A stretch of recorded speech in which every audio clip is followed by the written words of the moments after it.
गोरी तोर बिंदिया चमके जैसे गनमा छंदा, तोर पला देख के सजनी मन हो गे मोरंधा।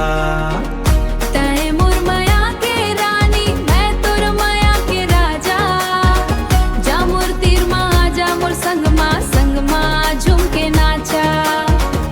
गोरी तोर बिंदिया चमके जैसे गगन मा छंदा, तोला देख के सजनी मन हो गे मोरंधा।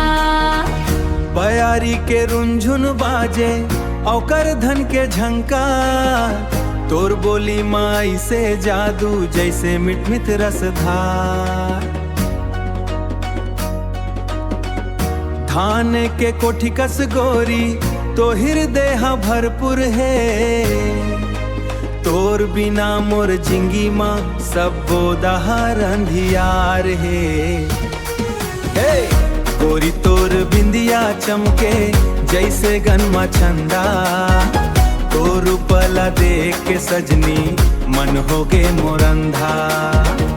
तय मोर माया के रानी मैं तोर माया के राजा, जा मोर तीर मा जा मोर संग मा झूम के नाचा। गोरी तोर बिंदिया चमके जैसे गगन मा छंदा, तोला देख के सजनी मन हो गे मोरंधा।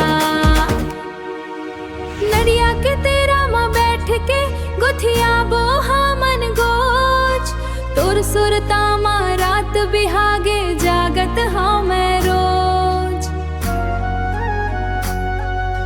छत पे गालिया माटी के कसम खा के कहा था, तोर संगे संग जीव मारू एही आसमां जिया था।